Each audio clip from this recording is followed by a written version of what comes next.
¿Qué tal? Buen día, audiencia, público de La Silla Rota. Bienvenidos una vez más a este espacio de charlas con La Silla. Yo soy Ariadna García, directora editorial de este gran proyecto que es La Silla Rota. Y bueno, en esta ocasión me permito presentar a usted a nuestro invitado, que él es Ricardo Silva Díaz. Se preguntará quién es, pero es un personaje muy importante. Él ha sido rector de la Escuela Libre de Derecho, entre muchas otras cosas, pero además es un experto del derecho, y en esta ocasión pues seguimos un poco montados en este tema de la reforma judicial, que seguramente usted ha escuchado en cualquier espacio, porque ha sido una de las noticias nacionales que ha estado de manera permanente. Así que, Ricardo, muy bienvenido, muchísimas gracias por estar con nosotros. Buen día. Al contrario, Ariadna, muchas gracias por la invitación. Encantado de estar aquí en La Silla Rota. Pues vámonos de lleno a este tema, Ricardo, que es la reforma judicial. De entrada, déjame preguntarte, Ricardo, ¿por qué la ciudadanía tiene que estar informada de este tema?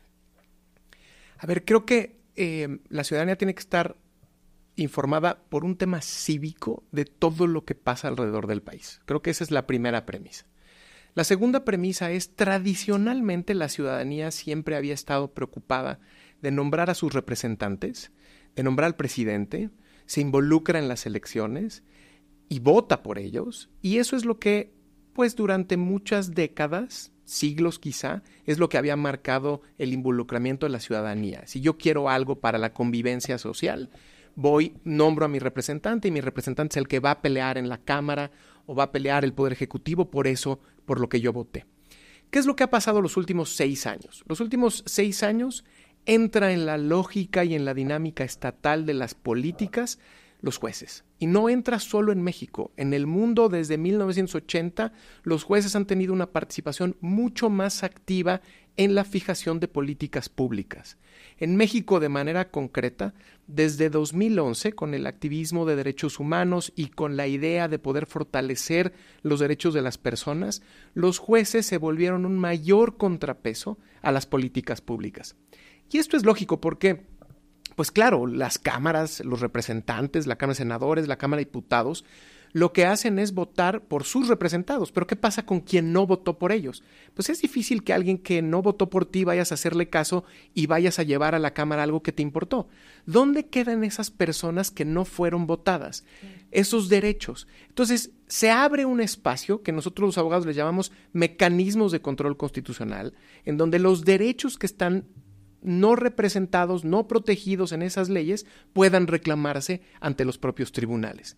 Y entonces, ante una mayoría tan clara como la que se ha tenido desde hace 5 años y fracción, pues evidentemente los jueces empezaron a tener mucho mayor relevancia. Frente a esta relevancia y las decisiones de los jueces en muchas materias de política pública han hecho que el poder político voltee a ver a los jueces y diga: necesitamos reformar, necesitamos cambiar. ¿Por qué la ciudadanía tiene que estar interesada? Porque la pregunta central que hay que hacer ¿es correcto que el poder político coopte a la reforma judicial? Al poder judicial, perdón. ¿Es correcto que el poder político tenga también decisión sobre los jueces, que son los que te protegen?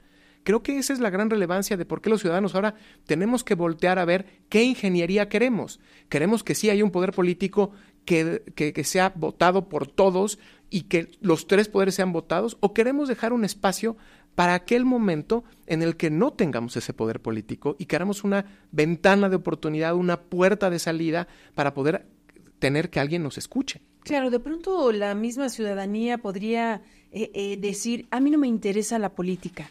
Sin embargo, vivimos dentro de ella, Ricardo, me da la impresión. Hemos visto estas manifestaciones en donde han estado jóvenes estudiantes de Derecho, que ya ver a los jóvenes en la calle es algo de llamar la atención. Pero también vemos otra parte en donde aquí en La Silla Rota hemos tenido algunos videos de gente que está defendiendo a esta reforma judicial a partir de creer realmente que jueces reciben dinero todos, es decir, se corrompen. ¿Cómo miras tú esto? A ver, creo, aquí hay algo muy importante. El movimiento estudiantil. Los estudiantes tienen la fuerza, la solidez la adrenalina, las ideas, la propia juventud, de poder hablar con la gente y creerles. Es decir, cuando uno ya tiene muchos años en la carrera, mucha experiencia, mucho callo, como se dice, hay veces que genera desconfianza. Hay veces que a lo mejor tú tienes una idea ya muy fija y muy marcada. Los jóvenes son los que están estudiando hoy en día en las clases cómo y cuál debe ser una buena configuración del poder político. Los jóvenes tienen esa frescura para ver e identificar exactamente qué es lo que en los libros y en la realidad puede pasar. Entonces son una voz muy, no solo crítica, sino fresca para decirle a la ciudadanía, ojo, no se trata de que estés harto de la política y no quieras saber nada. Se trata de saber qué va a pasar cuando los políticos no te hagan caso. ¿Qué va a pasar cuando tengas una necesidad y los partidos políticos, tu representante, tu senador, tu diputado, no te conteste y necesites vacunas y necesites que te protejan un derecho, necesites acceso al ISSSTE, al IMSS, necesites un acceso a un derecho básico como la alimentación? Y si el diputado, el senador no te hace caso, entonces vas y presentas un juicio para que obliguen a esas políticas públicas a dártelo. Entonces, sí, claro, la ciudadanía puede estar fastidiada de la política. Lo que tiene que darse cuenta es que los políticos quieren abarcar más y hoy tienen que estar interesados porque si estamos fastidiados de la política, hay que impedir que la política siga abarcando mayores espacios. Claro, Ricardo, y ha ocurrido, ¿no? Es decir, me da la impresión de que los tribunales, entre muchos otros temas, pero están llenos de estas solicitudes o amparos, ¿no? Tú sabrás explicarlo mejor, para que sean atendidos por diversas cuestiones. Yo recuerdo incluso en el año 2009, cuando se da la desaparición de Luz y Fuerza del Centro, y se vino toda una serie de debates y demás de si era correcto o no correcto, e incluso había llamados de la entonces oposición a ampararse para no pagar, para lo cual tuvieron que recurrir a los jueces. Es correcto, los jueces son muy relevantes. Ahora, decías algo hace rato que creo que también hay que ser muy puntuales. La justicia, más allá de la relevancia y el protagonismo que ha tenido últimamente, pues ha tenido grandes, digamos, retos con la cantidad de asuntos que han llegado en todos los niveles. El sistema de justicia en México es un laberinto. Tenemos justicia ordinaria, tenemos justicia constitucional, tenemos justicia federal, tenemos justicia local. Hay un aparato judicial brutal, duplicado en todos y cada uno de los ámbitos. El ciudadano válidamente se puede quejar, y no de corrupción, sino de lentitud. Es decir, yo voy a un tribunal y ya me dijeron que no, y luego voy a otro y me dijeron que sí, y luego voy a otro y me dijeron que no, y llego a la corte y me dicen que sí. Tengo que hacer esos 4 pasos para poder tener derecho a algo, y entonces ahí es donde vienen un poco las quejas sobre el propio Poder Judicial, ¿no? Hay un retraso. Hace más de 6 años se hicieron varios estudios para identificar que había 3 vicios que estaban rondando al Poder Judicial, que era la corrupción, el nepotismo y el acoso sexual. Y estos estudios después fueron cooptados por el Consejo de la Judicatura, no cooptados, fueron retomados por el Consejo de la Judicatura y se empezaron a hacer, digamos, movimientos para corregir esta situación. Es claro que hay vicios en la justicia mexicana, pero nadie, como bien lo dices, nadie ha negado que la necesitamos. En el lugar político en el que estés, siempre vas a recurrir a un juez. En el caso de Luz y Fuerza, en donde la entonces oposición dijo, necesitamos un juez que revierta eso. Claro. Vámonos más atrás. Cuando vino la nacionalización de la banca en épocas del PRI, un amparo fue el que logró que no se diera esa nacionalización por el bien de la República, la economía. En fin, a cualquier época en la que vayas, los jueces han entrado en una dinámica de revertir las mayorías. Y aquí sí quiero ser muy puntual cuando hablamos de mayorías, porque hablamos mucho en esta nueva época de democracia representativa y la necesidad de que la ciudadanía participe, por supuesto. Cuando alguien habla de reforma judicial y de participación ciudadana, por supuesto habla de que todos participen. Pero en un México de 120 millones de personas, en donde el padrón electoral está integrado por 100 millones, claro, y en donde esos 100 millones solo votan 60, 35 millones no son mayoría. Entonces no caigamos en la trampa de la democracia representativa. Cambiemos del término democracia representativa a democracia constitucional. Esos 80 millones de mexicanos que no están representados por los 35 necesitan tribunales para hacer valer su voz. Y eso sí creo que es muy importante, porque ahí esa minoría que no está en la Cámara, en realidad se convierte en mayoría. Claro, digo, al final del día este país, aunque tengamos de pronto corta memoria, es un país de historia, ¿no? La creación de estos espacios para la oposición en el Congreso no fueron, permíteme utilizar el término, no fueron de a gratis. Tuvieron una razón de ser y hoy se está queriendo olvidar eso, ¿no, Ricardo? Me da la impresión. Por supuesto.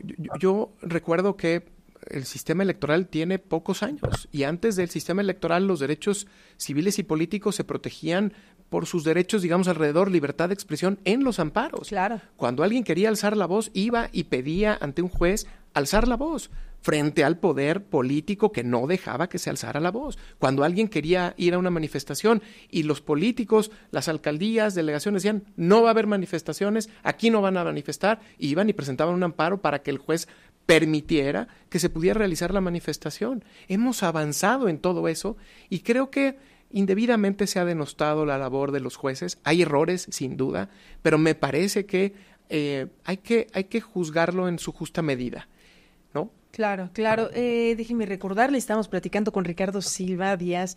Él es un gran abogado, un experto en la materia del derecho. Fue rector de la Escuela Libre de Derecho, una gran escuela en la materia. Y Ricardo, pues este tema de la reforma y lo que acabas de decir de que los jueces están denostados, y de ahí vámonos hacia arriba, ¿no? Magistrados, ministros. Entonces, ¿a qué atribuyes tú esta reforma que ha presentado el Ejecutivo Federal? Me queda claro, porque lo has dicho tú ahora, pero lo hemos escuchado a lo largo de este camino, que sí se requiere una reforma. Sin embargo, quizás no como la presentada. ¿Pero a qué atribuyes tú a que se presentó esta iniciativa? ¿Algún tipo de venganza política, quizás? Yo creo que el análisis tiene que darse desde distintas perspectivas. Sin duda hay este ingrediente de venganza, de celo, porque no se permitió avanzar lo que se quería avanzar, porque la lógica del desprecio al derecho y a las reglas en el gobierno, pues para tratar de avanzar y para tratar de obtener beneficios, se brincaron muchas reglas, y los jueces evitaron que se brincaran esas reglas y fueron deteniendo pues cierto tipo de avances, como el Tren Maya, como la propia refinería, los problemas en Tula con el tema del medio ambiente. Sí, claro. Y me parece que, visto desde esa perspectiva, por supuesto que hay una especie de venganza hacia los jueces que no dejaron avanzar esto que le llaman ellos transformación, por un lado. Por el otro, creo que sacándonos del contexto mexicano y yéndonos al contexto en el mundo, España, Polonia, Latinoamérica, el choque entre el poder político y los jueces va a ser natural. Siempre va a estar ahí, porque los jueces son los que van a corregir la pasión política. Claro. Hoy, permítanme llamarlo así, la borrachera política en la que estamos. Era raro ver que se hicieran arengas en el Congreso de la Unión, que es un congreso que representa 120 millones de mexicanos, no solo 35.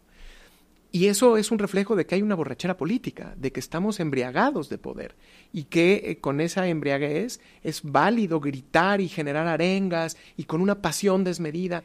Esa pasión se contiene con la neutralidad de los jueces. Déjame interrumpirte un poco y jugar un poco con este tema de la borrachera política. Cuando estás en esta borrachera política, entonces tampoco te estás dando cuenta de lo que haces. Es correcto. Estás solo con la efusividad, estás con la adrenalina, con el triunfo, con las endorfinas del triunfo.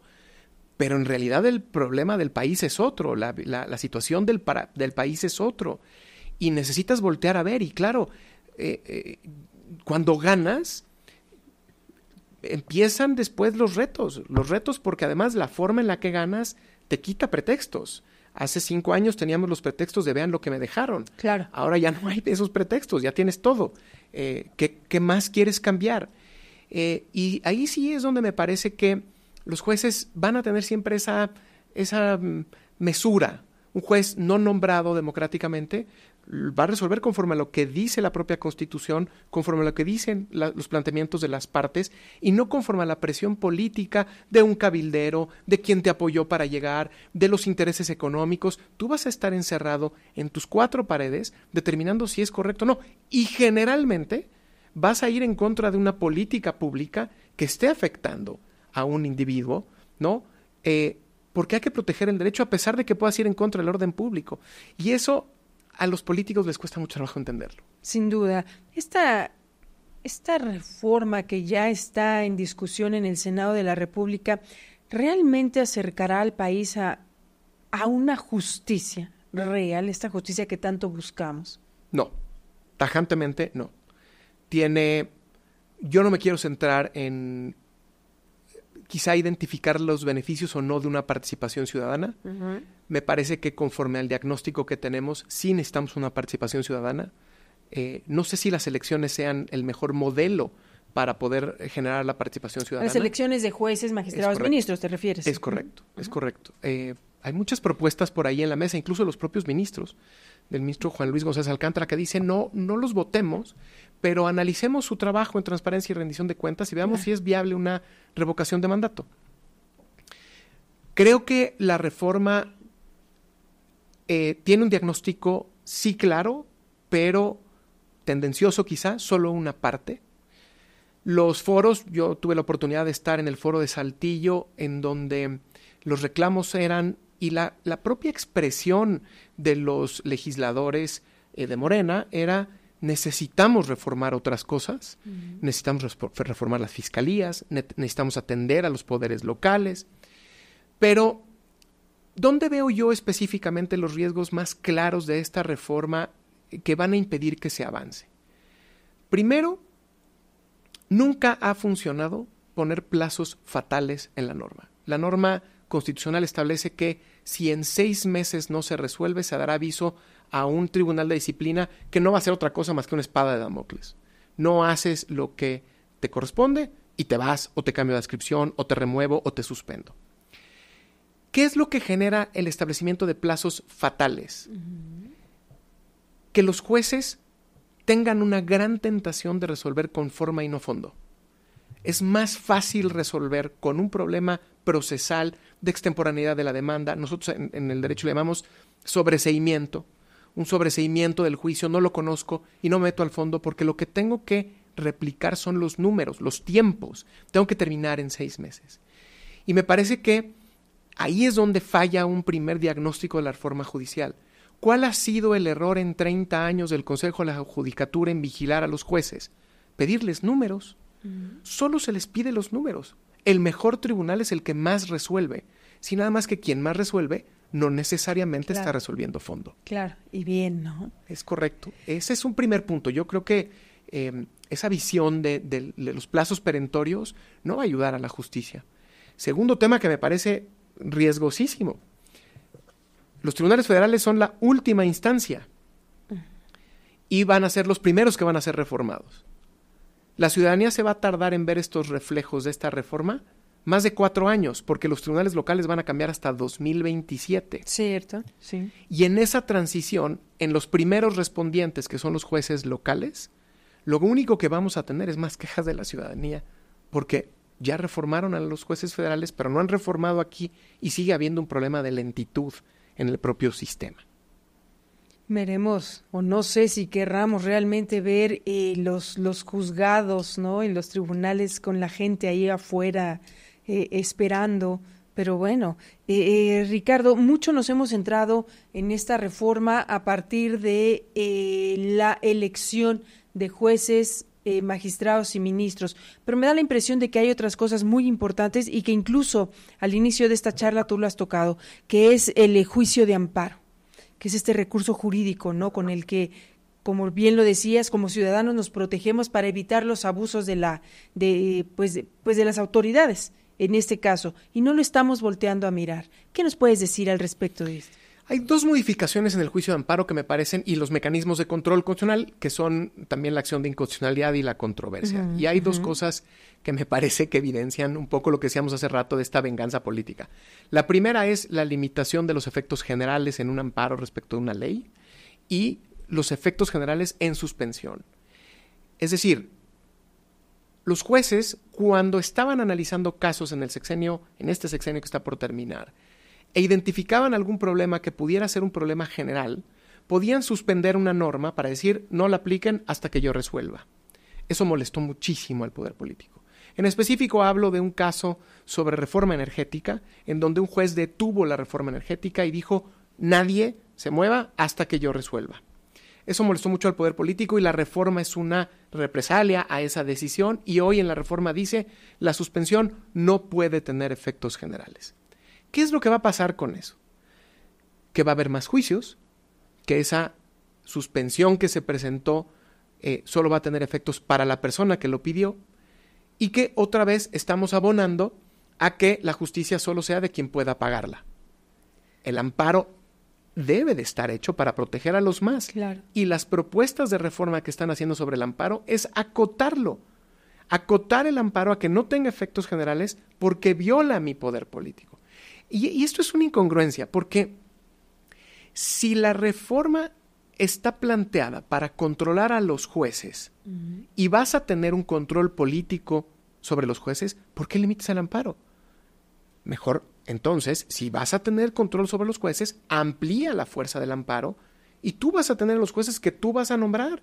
Permite que la ciudadanía pueda llegar sin estos conceptos tan cerrados de interés jurídico para poder acceder a un juicio de amparo, que se abrió después con el interés legítimo, sin estos conceptos de que las sentencias no pueden tener efectos generales. ¿Por qué no se perfecciona el juicio de amparo para romper esas barreras procesales? Y entonces permitir que con esos jueces que tú ya vas a nombrar, pues entonces podamos tener una mayor ciudadanía, una mejor impartición de justicia hacia la ciudadanía. Pero ni una ni otra. Cierran el poder político del amparo y la fuerza que pueda tener y no dan una fuerza orgánica en los jueces que permita un acceso a la justicia, un diagnóstico claro. Y insistiría, ahorita estamos hablando de políticas públicas y una visión un tanto más administrativista del tema. Pero pensemos en la ciudadanía que tiene personas inocentes en la cárcel. Claro. El derecho penal. Claro. Los juicios se van a tardar en resolver y si en 6 meses no resuelves, pues entonces déjalo adentro. Quiere eliminar la prisión preventiva oficiosa. Nada de eso en el propio, fortalecer la prisión preventiva oficiosa. Nada de eso se está planteando en el escenario. Todo es una visión orgánica de cooptación del propio poder y no se están dando cuenta que están generando contradicciones que va a ser muy difícil desatar después. Está la otra figura que es la de los jueces sin rostro. Una figura que funcionó muy bien en Colombia, en Perú no. Y aquí no sé qué tanta visión se tenga de esto, máxime cuando se quiere someter a la elección popular a jueces. Entonces, cuando voy a votar por los jueces sí los veo, sí los voy a ver, pero luego ya van a ser sin rostro, pero ya te vi. La experiencia comparada ha demostrado grandes errores en los jueces sin rostro, grandes problemas a la afectación a la independencia. Y yo, permítanme decir, me parece que es una ocurrencia porque yo creo que nada oculto puede salir bien.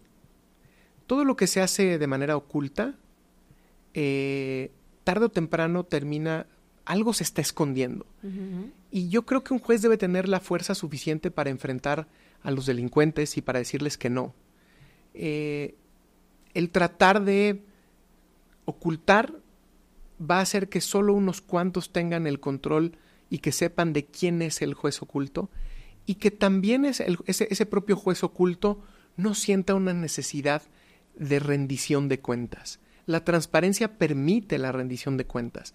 Lo oculto hace que pues no sienta la necesidad de responder a una ciudadanía y la justicia sí, de cierta forma, tiene que responder a la ciudadanía, tiene que responder a un orden público, a un interés social. Los jueces tienen que medir los alcances de su sentencia para ver qué tan benéficos o perjudiciales son, no solo para el derecho del ciudadano, sino también para la propia ciudadanía.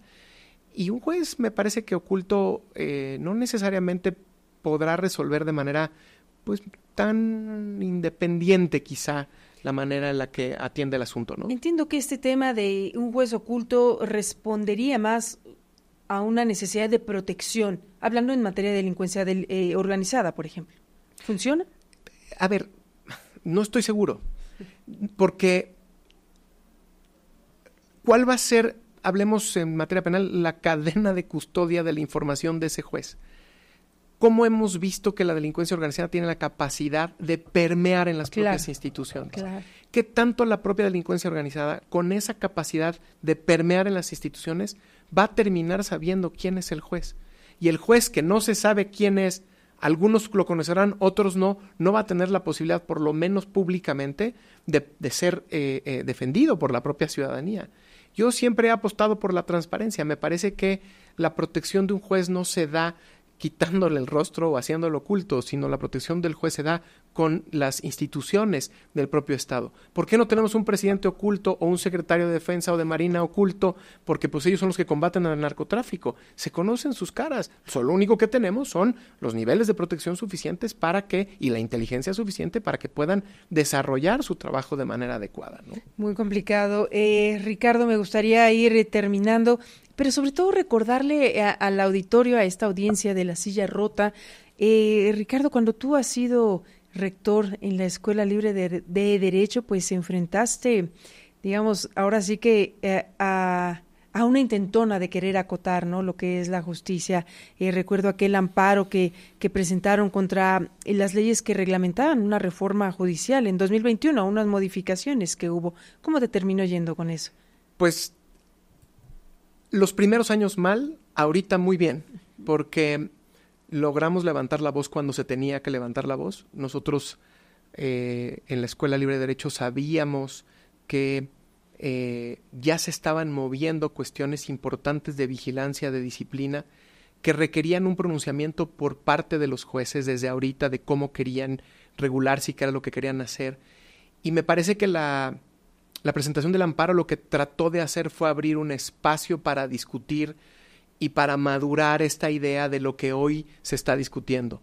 Si el poder político dentro del poder judicial en ese momento hubiera entendido que ese amparo iba a servir para madurar, para oxigenar, para drenar las propias ideas, para saber que no todas las ideas son perfectas y si no son perfectibles, me parece que hoy estaríamos parados en una situación completamente distinta. En ese momento ese amparo se vio como una afrenta al poder político, ese amparo se vio como un tema de venganza personal de la escuela contra el presidente de la Corte, y me parece que si se hubieran quitado esas partes personales y se hubiera dado seriedad a la parte judicial en ese momento de las ideas constitucionales, creo que nos hubiéramos ahorrado todo este problema político, porque esa reforma quizá no se hubiera echado abajo, pero se hubiera hecho perfectible. Creo que hubiéramos provocado incluso hasta un buen pronunciamiento de la comunidad internacional sobre cuál era el modelo adecuado o qué ajustes debiera tener ese propio modelo. Hoy, curiosamente, en 2024, se está tratando también de tirar eso porque no fue suficiente y porque no funcionó. Si se hubiera permitido ese amparo, a lo mejor hoy se tendría argumentos para decir, sí funciona, nos hacen falta hacer estos ajustitos, ¿no? Claro, solamente recordar que el presidente de la Corte en aquel momento era Arturo Saldívar, quien hoy es integrante del equipo de la presidenta electa Claudia Sheinbaum, ¿no? Ricardo, vamos a ser un poco hipotéticos en caso de que pues terminara aprobándose esta reforma judicial. ¿Cuál puede ser el camino a seguir? La comunidad internacional ha levantado la voz bastante fuerte, me da la impresión, y desde todos los ámbitos, lo mismo político, lo mismo que en materia de justicia, lo mismo que en materia de derechos humanos. Entonces, ¿cuál es el camino que puede seguir? Yo veo dos caminos, sí el internacional, pero creo que antes que el internacional, el nacional. Hay demasiada complejidad en la implementación del sistema electoral. Hay muchísimas cosas dentro de la reforma aún aprobada que no están resueltas. No está resuelto la manera en la que se van a limitar las expresiones y las manifestaciones de cada uno de los candidatos. No está resuelto la forma y la manera en la que se van a integrar por ejemplo, las listas de postulación en la Suprema Corte de Justicia. No está resuelto, en fin, una serie de cosas que me parece que el Instituto Nacional Electoral tendrá un gran camino para poder resolver mucho de esto a través de acuerdos generales. Y me parece que pues todos los acuerdos del INE serán impugnables y todos los candidatos que estén o no, integren o no las listas en donde existan algunos actos anticipados de campaña o existan violaciones a las reglas del propio procedimiento electoral, harán que a nivel interno la contención en el nombramiento de jueces sea brutal y que el propio Tribunal Electoral y las salas regionales y la sala superior tengan que pronunciarse sobre el tema y que probablemente alguno de esos juicios termine deteniendo por la complejidad en la implementación, termine deteniendo, posponiendo de 2025 quizás hasta 2027 la propia elección, ¿no? Porque pues otra vez en la borrachera de poder todo se ve posible, pero vendrá la cruda en los siguientes meses, ya tenemos que arreglar este problema que hicimos y ahí es donde yo veo que hay una complejidad. A nivel internacional, me parece que el sistema interamericano tendrá mucho que decir. Los jueces han ya activado mecanismos dentro de la propia Comisión Interamericana y me parece que tarde o temprano el Estado mexicano tendrá que sentarse a explicar por el porqué de la reforma, por qué la prontitud, por qué tantos vicios y no espero pronto un caso ante la Corte Interamericana, pero sí espero quizá varias audiencias en la comisión con los propios comisionados para poder analizar pues cómo se ha dado esta afectación a todos los derechos de independencia judicial. Entonces, creo que hay un camino muy largo todavía. El hecho de que se apruebe la reforma en definitiva en Cámara de Diputados, senadores y luego vaya a las entidades federativas y que a los 7 días el INE dé el campanazo de salida, creo que ahí es donde van a empezar los problemas. No va a ser fácil ni sencillo resolver este laberinto, ¿no? Pues es un tema muy amplio, en realidad, que hemos venido, del cual más bien hemos venido escuchando desde hace ya semanas y nos falta todavía, creo, Ricardo, por escuchar. Yo te agradezco muchísimo que hayas estado aquí en este espacio de La Silla Rota. Si quieres dirigir un mensaje, ¿dónde te pueden encontrar a ti quienes quieran leerte? Porque también escribes, Ricardo. Sí, encantado la vida. Mi Twitter es silvadiazr@ es bueno el X y ahí me pueden encontrar y en la página de la Escuela Libre de Derecho ahí está mi página personal y los artículos que he escrito www.eld.edu.mx. Muchísimas gracias. Gracias. Y muchísimas gracias a usted por habernos acompañado una vez más, como siempre en este espacio de La Silla Rota. Yo soy Ariadna García, directora editorial de este gran proyecto que es La Silla Rota. Muchísimas gracias.